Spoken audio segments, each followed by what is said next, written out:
Bilangan 17 ayat 1 sampai 13, demikian firman Tuhan. Tuhan berfirman kepada Musa, katakanlah kepada orang Israel, dan suruhlah mereka memberikan kepadamu 1 tongkat untuk setiap suku. Semua pemimpin mereka harus memberikannya, suku demi suku. Seluruhnya 12 tongkat. Lalu tuliskanlah nama setiap pemimpin pada tongkatnya. Pada tongkat Lewi harus kau tuliskan nama Harun. Bagi setiap kepala suku harus ada 1 tongkat. Kemudian haruslah kau letakkan semuanya itu di dalam kemah pertemuan di hadapan tabut hukum, tempat aku biasa bertemu dengan kamu. Dan orang yang kupilih, tongkat orang itulah akan bertunas. Demikianlah aku hendak meredakan sungut-sungut yang diucapkan mereka kepada kamu, sehingga tidak usah kudengar lagi. Setelah Musa berbicara kepada orang Israel, maka semua pemimpin mereka memberikan kepadanya 1 tongkat dari setiap pemimpin menurut suku-suku mereka, 12 tongkat, dan tongkat Harun ada di antara tongkat-tongkat itu. Musa meletakkan tongkat-tongkat itu di hadapan Tuhan dalam kemah hukum Allah. Ketika Musa keesokan harinya masuk ke dalam kemah hukum itu, maka tampaklah tongkat Harun dari keturunan Lewi telah bertunas, mengeluarkan kuntum, mengembangkan bunga, dan berbuahkan buah badam. Kemudian Musa membawa semua tongkat itu keluar dari hadapan Tuhan kepada seluruh orang Israel. Mereka melihatnya, lalu mengambil tongkatnya masing-masing. Tuhan berfirman kepada Musa, kembalikanlah tongkat Harun ke hadapan tabut hukum untuk disimpan menjadi tanda bagi orang-orang durhaka, sehingga engkau mengakhiri sungut-sungut mereka dan tidak kudengar lagi, supaya mereka jangan mati.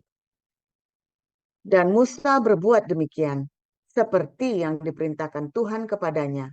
Demikianlah diperbuatnya. Tetapi orang Israel berkata kepada Musa, sesungguhnya kami akan mati, kami akan binasa, kami semuanya akan binasa. Siapapun juga yang mendekat ke kemah suci Tuhan, percayalah ia akan mati. Haruskah kami habis binasa? Demikian.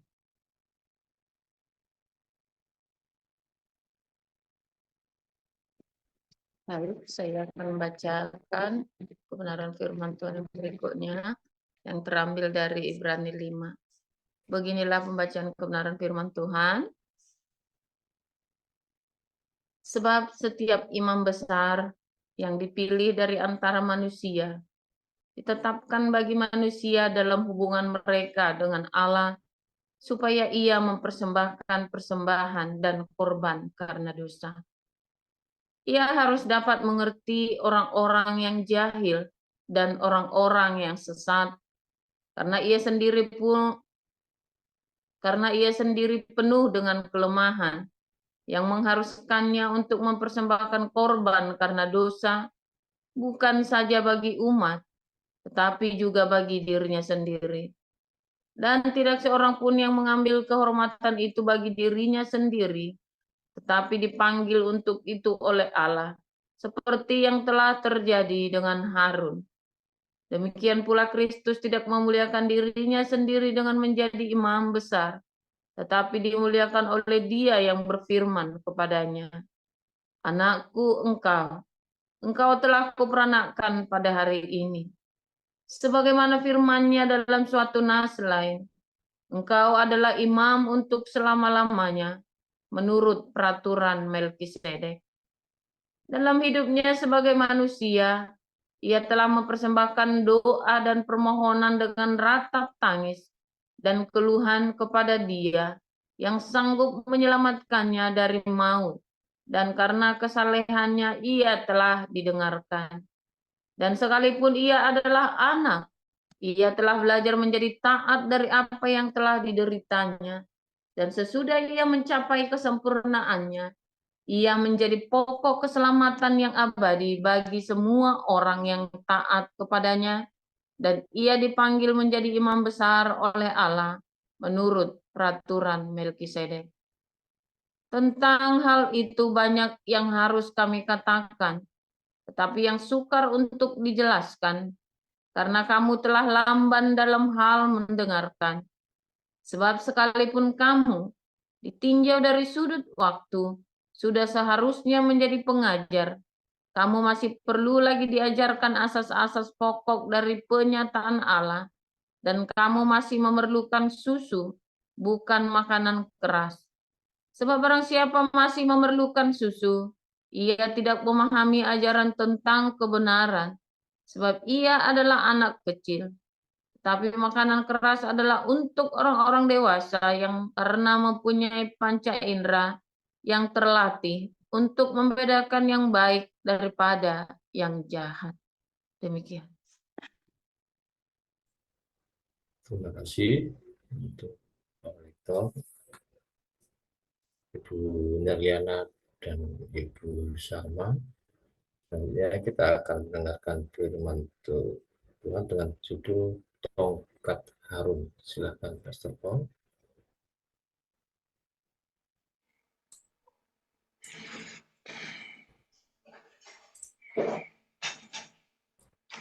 Haleluya, firman Tuhan selalu baru setiap hari. Ketika kita mencari Tuhan dengan sungguh-sungguh. Oh, kok malah hilang spotlight-nya. Ketika kita hatinya murni, saudara ya. Kemarin sudah diajarin ya.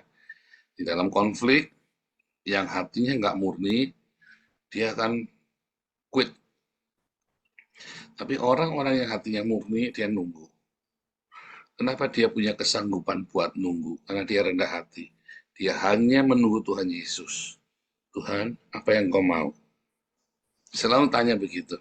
Ya, dalam konflik, di dalam gesekan, dalam komunitas, bilangan ini, ya banyak cerita tentang komunitas, gesekan-gesekan dalam komunitas, ya, pemberontakan, bagaimana menceritakan komunitas ini yang dari brutal, dari budak, diproses. Mereka saling memproses sampai tiba-tiba mereka jadi tentara saat masuk ke Yeriko. Banyak yang mati tengah jalan. Semuanya mati. 2 juta orang mati. 2 juta orang yang lahir di Mesir semuanya mati, saudara. Dalam prosesnya, ya mati karena perang, mati karena sampar, mati karena macam-macam. Tapi yang kecuali Yosua sama Kaleb, cuma 2 yang lahir di Mesir, yang masuk ke tanah Kanaan itu cuma 2. Selama 40 tahun mereka semua. Kalau kita secara nalar ya itu wajar. Itu padang gurun yang benar-benar gersang dan panas, saudara. Di mana sudah ada kalajengking, ular beludak, itu semua ada di sini. Ya, secara nalar wajar.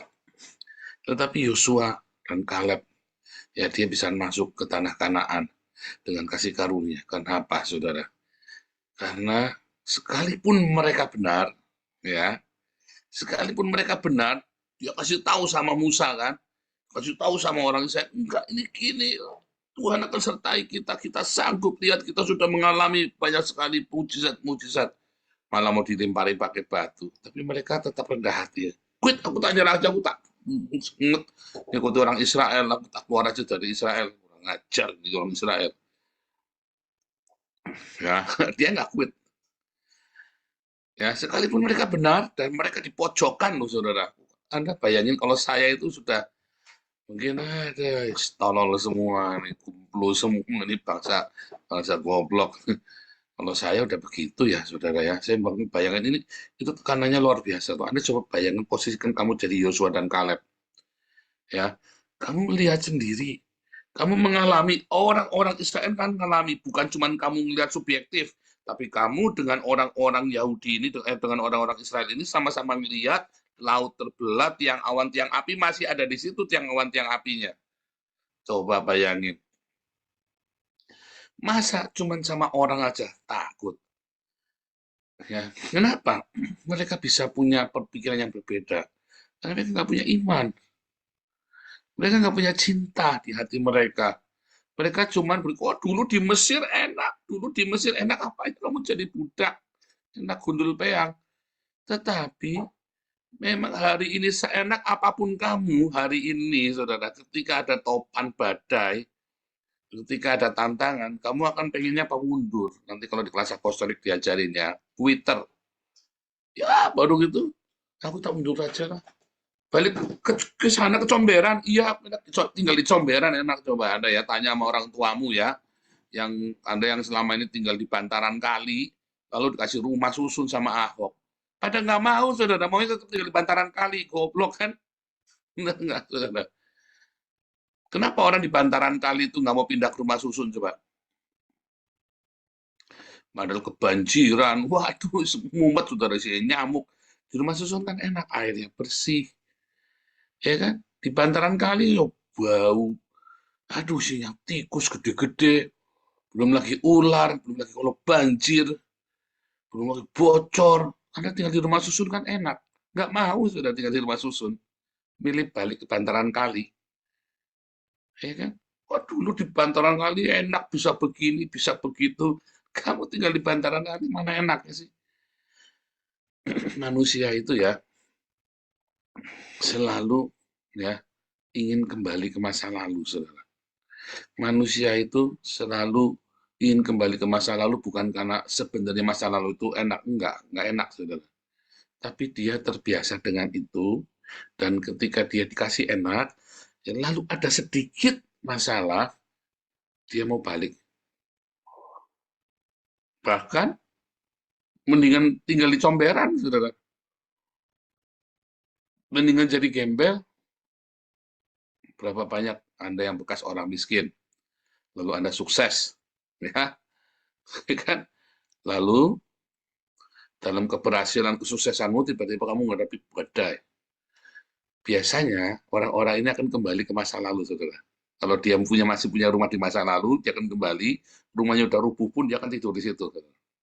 Dia menikmati dulu waktu miskin, dia mengalami ketenangan batin. Itu retorika, saudara. Film-film Hongkong biasanya begitu tuh ya. Orang ini udah sukses, udah jadi hebat, orang hebat, lalu dia kembali ke rumah gubuknya dia dulu, dia tidur mengalami ketenangan. Itu tuh. Anda suka mengalami gitu nggak? Sekarang Anda yang sudah sukses. Waduh, Pak, belum sukses, Pak, ya. Berarti belum mengalami. Belum. Ada masa-masa orang-orang sudah begitu sukses ya. Lalu dia pulang ke gubuknya dia di masa lalu. Dia tidur di situ, hujan netes-netes bocor, dia menikmati, dia merasa damai. Enggak, saudara. Dia sedang lari. Dia pengen ya di masa lalu. Padahal yang tantangan yang dia dihadapin itu ya bukan tantangan. Berapa banyak, makanya banyak orang suka pulang ke kampungnya, lalu dia menikmati ya dia dalam masalah yang besar, lalu dia di kampungnya, dia pulang ke gubuknya, dia bersembunyi di sana, lari dari masalahnya dia. Padahal masalah itu nggak seberapa besar loh, ya. Masalahnya nggak seberapa besar. Oh, besar Pak. Enggak, tidak ada masalah yang besar, saudara. Sebetulnya tidak ada masalah yang besar. Sebab dimanapun kamu tinggal, yang ada adalah kamu tidak mau melepaskan kenikmatan itu. Kenikmatan di masa lalu, ya kan? Yang bangun cuma tinggal, weh, jongos, budak, sini. Enak tuh digituin tuh, saudara. Begitu Anda jadi orang merdeka, Anda bingung bangun, Anda bingung lola-lolo, mau ngapain ya hari ini ya?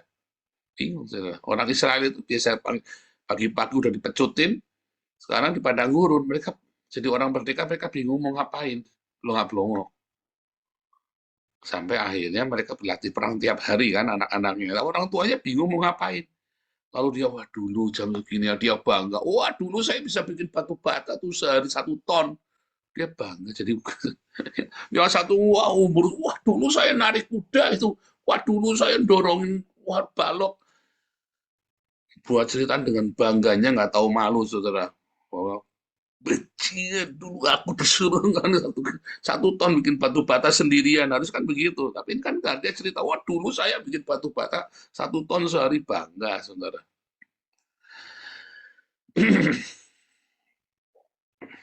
Wah, dulu saya jadi supir angkot. Saya pernah jadi supir ya, saudara. Saya pernah jadi supir pribadi. Nggak bangga, saudara, saya nggak bangga. Ya, saya menikmati hari ini. Tantangannya banyak, tapi saya senang hari ini. Wah, dulu waktu saya jadi direktur, dulu, saudara. Siapa yang suka begitu? Saya emang enggak lah. Saya kalau tanya ya, pada poin mana masa-masamu yang terbaik? Saya bilang hari ini. Hari ini adalah masa-masa terbaik dan terindah dalam hidup saya. Kalau kamu, wah dulu, waduh, ada gen-gen pecundang di dalam hidupmu tuh, saudara. Ada gen-gen pecundang. Hati, saudara. Orang yang suka bilang dulu, ya, Anda harusnya melihat dulu untuk refleksif hari ini, bukan untuk Anda kembali ke masa lalu tinggal di sana sembunyi dari masa ini. Ya.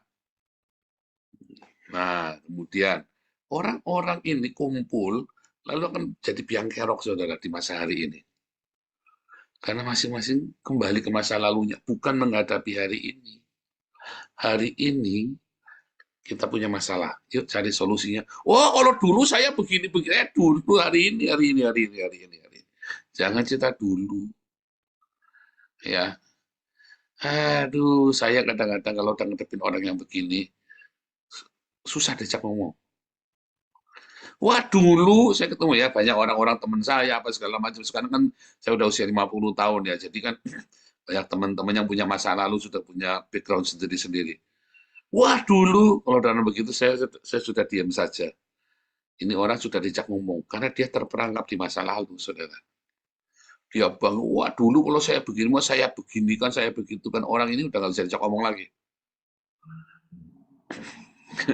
Pokoknya begitu dia bilang, wah dulu saya begini, bangga ya.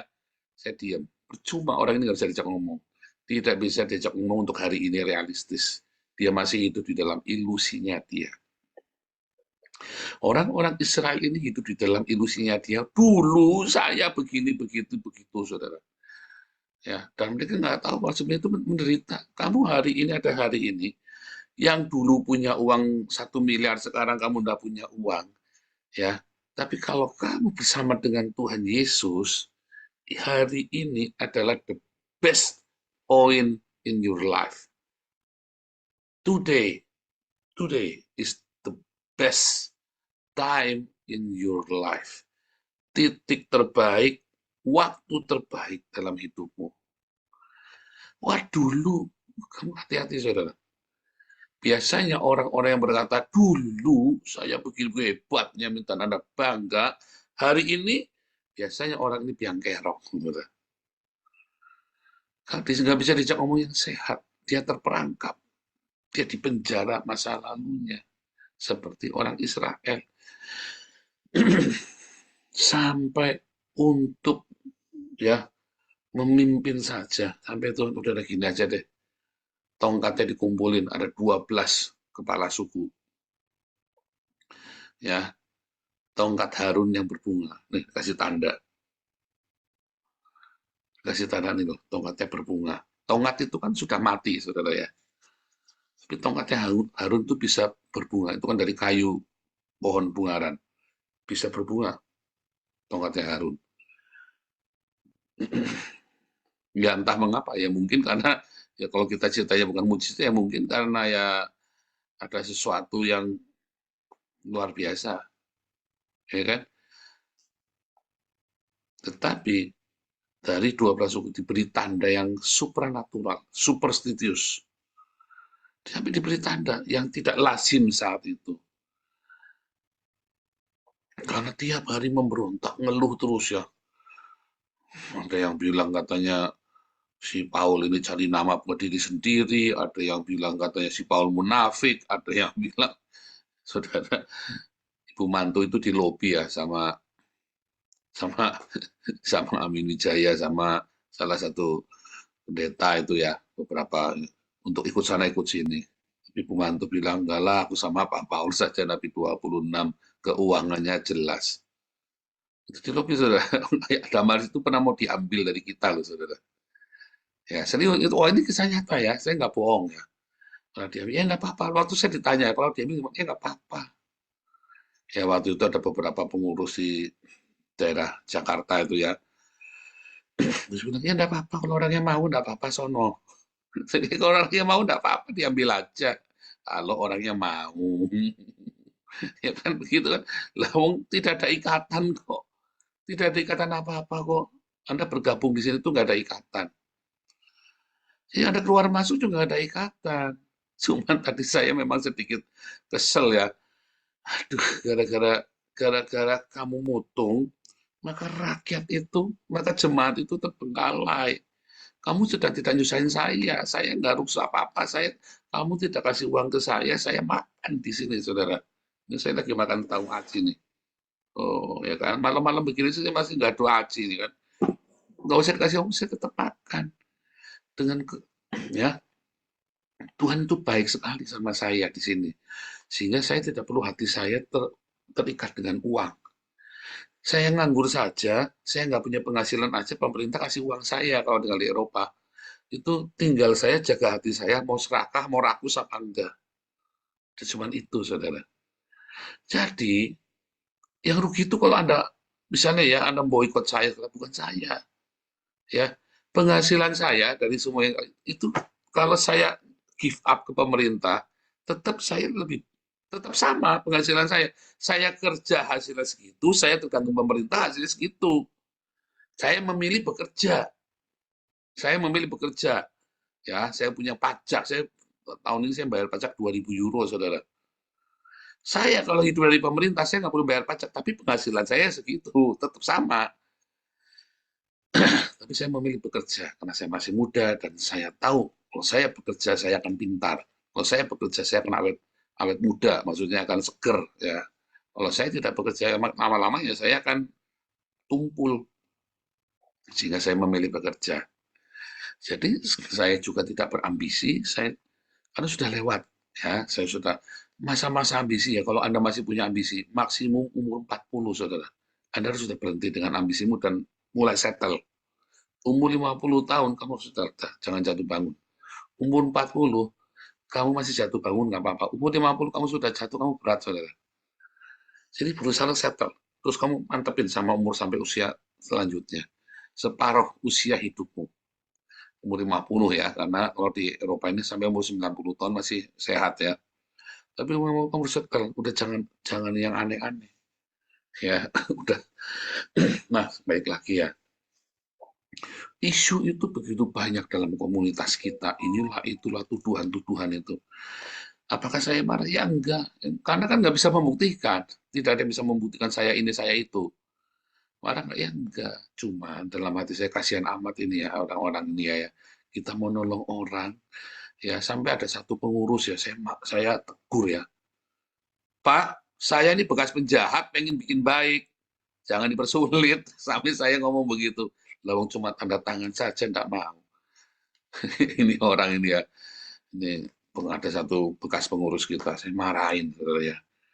Dan kasihan ini kan rakyat, saudara.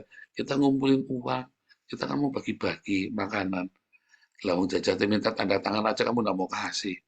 Padahal kamu yang bikin rusuh sendiri, malah mempersulit sendiri, kamu yang ini sendiri. Saya tegur ya. Saya ini bekas orang jahat. Kamu kan tahu saya ini bekas orang jahat. Saya mau bikin baik, jangan dipersulit. Sampai akhirnya saya tegur, saudara. Ya. Tapi intinya apa, saudara? Sebetulnya banyak sekali konflik-konflik itu karena masa lalumu belum selesai, saudara. Banyak konflik-konflik, ya, termasuk ketidakpuasan terhadap kepemimpinan, ya. Karena masa lalumu yang tidak selesai, kamu tidak mau sama-sama cari solusi. Tetapi kamu mau, pokoknya punyaku kudu jalan, kalau tidak jalan, tidak mau. Walaupun kamu yang benar tuh, seperti Yosua dan Kaleb. Tidak boleh, saudara. Walaupun kamu yang benar. Serius, saudara, saya ini ngomong ya, saya ulangin ya. Sekalipun kamu yang benar, ya, yang lain salah, kamu tidak boleh paksakan yang benar itu. Sekalipun kamu benar dan kamu yakin, seyakin-yakinnya, bahkan ada wahyu dari Jibril jeda di depan matamu, kamu tidak boleh pasangkan itu. Kamu hanya boleh kasih tahu, ini tadi malam ada wahyu Jibril begini, ini yang benar. Tapi kalau semuanya tetap ngotot nggak benar, kamu jangan mutung, saudara. Sama seperti Yosua Kaleb. Makanya Tuhan kasih tongkat Harun. Harun pernah bikin salah? Ya pernah. Dia pernah memberontak juga kepada Musa kan, Harun kan. Tapi Tuhan tetapkan. Karena tetap harus ada kepemimpinan, tetap harus ada regulasi, tetap harus ada SOP. Sekalipun mungkin kamu tidak setuju, kalau tidak ada SOP dan kalau kamu mau merubah sesuatu, ya jangan dengan membuat pergolakan, dengan membuat sebuah konflik. Diam, doakan. Sebetulnya proses itu bukan hanya bagi komunitas, tapi bagi dirimu juga. Sama seperti Yosua sama Kaleb, ya kan, memberontak. Nggak mau memberontak. Datan, Abiram, dan Korah kemarin memberontak, saudara nggak mau. Harun dan Miriam bertobat. Ya, begitu Miriamnya kena kusta semua badannya, Harunnya kaget, dia cepetan bertobat. Harun digoyang, ya, digoncang-gancing, Tuhan kasih tongkatnya berbunga. Korah, Datan, Abiram nggak mau. Dia orang Lewi, dia mau ambil alih kepemimpinannya Harun dan Musa. Karena Datan, Abiram ini kan memang dari awal kan memang biang kerok, saudara. Ya kan? Nah, tetapi kan kalau kita lihat Yosua dan Kaleb, mengapa di tengah-tengah dia tahu dia benar, tetapi dia terus dengan kerendahan hati, dia mau ikutin, saudara. Ya, Yesus walaupun dia benar, ya kan, dia ikutin semua prosesnya. Anda jangan melihat salib itu seperti kita lihat sudah menang sekarang, sudah menang. Enggak. Waktu belum terjadi, kau bayangin ya, para muridnya pun keder, saudara. Kok ini kan guruku benar ini, lo kok malah disalib? Kamu grogi enggak, saudara? Kalau kamu lagi ngikutin Yesus, udah gitu Yesusnya diam aja, Tuhan harus kan kamu kirimkan malaikat, kamu harus kirim badai, kirim apa, kayak kirim geledek. Tuhan Yesusnya nggak mau, malah Petrus dia potong kupingnya hamba imam besar pun dipasang lagi sama Yesus. Keder nggak, saudara? Ada orang Islam nanya, kalau kamu lagi ada di dalam proses penangkapan itu, kamu akan belain Yesus, apa kamu malah ikut nyalibkan Yesus? Ini orang Islam bodoh. Lawong Petrus mau belain Yesus aja dimarahin. Mau belain Yesus aja dimarahin. Kamu kira aku tidak bisa mengirimkan 12 pasukan malaikat? Ya bisa. Ya kan? Jadi kamu melihat Yesus ikutin prosesnya, difitnah sampai disalib. Diajarkan kepada kita. Ini siapa nih utak-utik nih? Siapa yang utak-utik? Spotlightnya nih. Ya. Oh, pantesan ada protes ya. Ada protes, saya udah mau jam 2, sudah jam 5.00. Nggak apa-apa ya, 5 menit lagi. Yesus ikutin prosesnya, saudara. Karena kerendahan hati itu penting dalam proses kita dalam berkomunitas.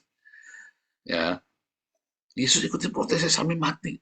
Ia mengosongkan dirinya sekalipun dia benar, sekalipun dia punya hak untuk mengirimkan 12 pasukan malaikat untuk bikin bumi ratakan. Itu orang Yahudi dan orang Roma. Tapi dia tidak gunakan hak kebenarannya itu, dia ikutin prosesnya. Sekalipun kita benar, orang lain salah, ikutin prosesnya, saudara. Kecuali kamu disuruh kriminal, ya jangan mau. Kecuali kamu disuruh tanda tangan kriminal, kamu disuruh nyuri uang yayasan, atau ya jangan mau ya. Tapi selama itu tidak melanggar hukum, tidak berdosa, ikutin prosesnya, saudara. Ya, karena kamu akan seperti emas nanti. Ya, terus kemarin saya cerita ya, saudara ya. Saudara, mami saya ini dulu ceritain dulu. Kalau sama pembantu ini jahat, ya. Kadang-kadang pembantu itu bisa digebuk sama dia, saudara ya. Udah sewot. Jadi saya itu tiap bulan paling lama pembantu itu setahun kerja sama saya. Biasanya 3 bulan saja minta keluar. Pernah baru sebulan keluar. Pernah baru 2 minggu keluar. Pernah juga, saudara. Nggak tahan, sampai anak pusing yang ngeliatin mami itu ya. Cuman anak ngalah, diem aja. Dan kita selalu belain mami saya. Kita selalu belain mami. Sekalipun salah loh, saudara. Pembantu itu gimana? Ya saya kasih pesangon. Oh, kasihan dong pembantunya. Enggak kasihan. Enggak kasihan, saudara. Itu proses buat keluarga kami. Saya tetap harus belain mami saya. Tanpa saya kudu maki-maki pembantu saya kan. Ya sudah, kamu saya berhentikan, saya kasih 3 bulan gaji. Waduh, saya sering tuh ya, pembantu itu baru kerja 2 minggu, kita kasih 3 bulan gaji, itu kita sering ya ngalamin begitu, saudara. Waduh, sampai pusing saya. Tapi tetap kita belain mami. Sampai akhir hayatnya mami. Dia telepon anak, dia terlalu mengenal bahwa ya dibedangin ya. Kalau tempat kakak saya, ya dia tahu mami saya itu punya tabiat begitu ya. Jadi pembantunya dibelain. Mami saya sakit hati, saudara. Gara-gara dia belain pembantu lah. Memang salah mami saya. Tapi kan itu mami. Dia punya masa lalu yang tidak baik. Dia punya masa lalu yang tidak baik dengan pembantu-pembantu. Ya, sehingga saya tahu, saya mengerti masa lalu itu. Sehingga saya belain pembantu, saya belain mami, pembantu udah urusan. Pembantu itu orang lain, saudara. Ya, mami itu yang melahirkan saya. Salah benar dia mami saya. Itu loh, saudara. Ini bukan masalah salah benar. Ini adalah masalah ada sebuah hal yang lebih besar. Ya, sebuah hal yang lebih besar daripada salah benar. Sehingga otakmu jangan dipenuhi dengan salah benar. Kalau mau ngikutin salah benar, ya mami saya salah terus memang. Kalau pembantu digebuk ya salah, saudara. Bagus pembantu nggak lapor polisi. Ya, jadi saya bayarin. Mami saya tetap pertahankan.